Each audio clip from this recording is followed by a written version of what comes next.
Hello everybody, hope you're having a fantastic day today. Thank you so much for checking out the video. Today, I got a one-shot kill build for you, heavy gunner build. It's reverse onslaught, mostly for the plasmacaster, but you can use other weapons. Let's get into it here. Okay, so just to show you quickly what this build can do, you're pretty much gonna one-shot most general mobs. Like, you're not gonna one-shot a Scorch Beast, although this weapon is an absolute beast for taking out Scorch Beasts. Yeah, like, just running around like super mutants, even level 100s I'm gonna show here, you will have no problem just one-shotting them. And that's, you know, my purpose for making this build is it's just so convenient to just run around and one-shot stuff. It's extremely ammo conservative as well, which I'm going to get into. But I just want to say, too, you do not have to use the plasmacaster with this. Any slower firing heavy weapon will work just fine with this build. I highly recommend the Gatling gun. It's an awesome weapon as well and highly ammo efficient. So definitely recommend it. Not as powerful as the plasmacaster, but still a nice gun to use.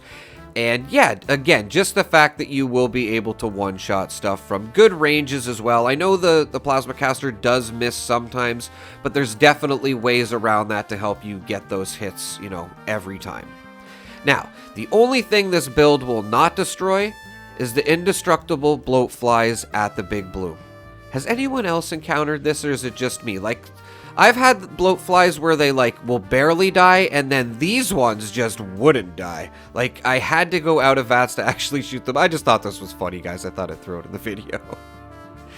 And, yeah, again, ammo conservative. Like, you will pick up more ammo than you will use with this gun. I will link an ammo guide in the description in case you want to get started anyway. Like, basically go near Vault 76, run down the stairs, and there's a bunch of, like, ammo containers down here just to get you started. Because if you're picking up ammo as you're killing enemies, I guarantee you there's no way you're going to run out of ammo. You're going to pick up twice as much ammo that you use. Now, for the actual perk cards and the special stats and the legendary perk cards I'm going to show you here that I'm using. I just want to say, too, which I will show on my armor, I am using through hikers, so that's why I have Arms Keeper on this build. So I just wanted to point that out. That is very important for this build if you want to be picking up everything but the kitchen sink. So just make sure you have that on with the through hikers on your armor. That's just the way I did this build. And here's the legendary perk cards as well. And for power armor, you know, the Union, the Vulcan, even the Excavator will work just fine with this build. I find myself using the Excavator a lot, but of course the Vulcan and the Union are probably, you know, maybe your best choices because they're just so overpowered with their special, like, stats on them. You know, the Union being the weight, or the carry weight and the poison, and the Vulcan's, you know, ability to hit in VATS and accuracy and whatnot. And the less AP cost as well. And just want to show the armor that I am using here, just in case you want to get similar results that I'm showing in the video. This is the Union Power Armor, which I do tend to use a lot as well. But again, I have been using the Excavator Armor. And again, this is the armor that I'm using. You can see the Through Hikers is on there. Make sure you have that on all your pieces, guys. With the Arms Keeper, you're going to be laughing when it comes to picking up stuff, trust me. And if you must not use a Power Armor, I totally hear you. I do recommend the Secret Service armor, but, you know, whatever armor you're using, I'm sure would be just fine. We all play differently, but I'm going to show you the Secret Service armor that I use here when I'm not in power armor. Again, you can see the Through Hikers is on there. Overeaters, a couple Fireproof, a couple Poisoners, and Rangers definitely go a long way. Now, if you're wondering why I say I would definitely stick to a power armor with this build, it's mostly because I put Stabilized on for you guys. Heavy guns gain more accuracy and ignore more of the enemy's armor when you have this perk card on and you're in a power armor. This does not work when you're out of power armor, so just keep that in mind. You will be fine not being in a power armor. You will still do lots of damage and one-shot stuff. For mutations, I do recommend Bird Bones, We're going to go with herbivore here, not carnivore. Eagle eyes, egghead if you want to rank up a little bit faster. I haven't even been using healing factor lately. You don't really need it. Herbivore, again, I definitely recommend. Herd mentality, marsupial to jump a little bit higher. Scaly skin. And we're also going to have speed demon. Definitely have the herbivore with this one, guys, if you want to get the max damage out of it. Just to show you the plasmacaster I'm using here as well, if you want to get similar results to the video, this is what I'm using. Of course, it depends how you play, so if you want to throw anything else on there, totally understandable.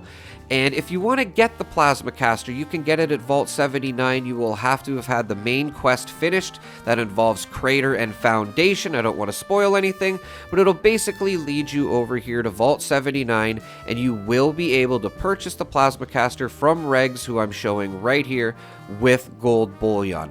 Now, this is not too bad to get, like a couple thousand, you know, bullion, and you're on your way. Like, I think the gun itself is only it's 750 bullion. So you can get the gun with 750, and then you might want to get a couple, you know, mods for it.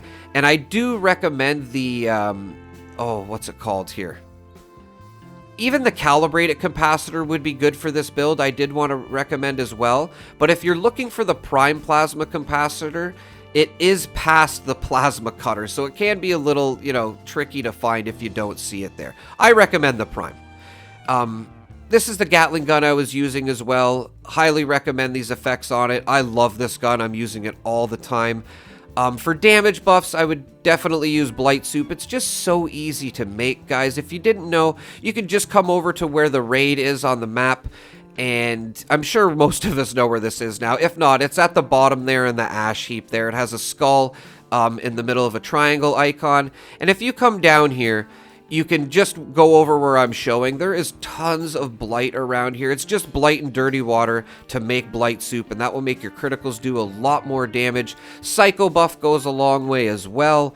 Black-Eyed Susan Soothin', if you are able to make this. I know it could be a bit of a pain. I will link a guide in the description showing you how to get this stuff. It's 25% extra damage. Big guns, of course, go a long way as well, and Tesla Science 8 magazines if you can get your hands on them. And if you do, I recommend you throw Curator on. It'll make the magazine last an hour rather than 30 minutes, and the bobblehead lasts 2 hours rather than 1 hour. Also, make sure you're holding the critical button, or at least using it. It will prompt you at the bottom what button it is on depending what, you know, platform you're on. At the bottom, when you're in VATS, you can basically just hold this button down if you didn't know that. Thought I would mention that because this is kind of a critical build. And that's pretty much it, ladies and gentlemen. I don't want to say I hope you'll enjoy this build, because I'm sure you will. It's just so satisfying one-shotting a lot of mobs. And let me know what you guys think in the comments. And as always, thank you for taking the time to watch the videos. Have a pleasant evening.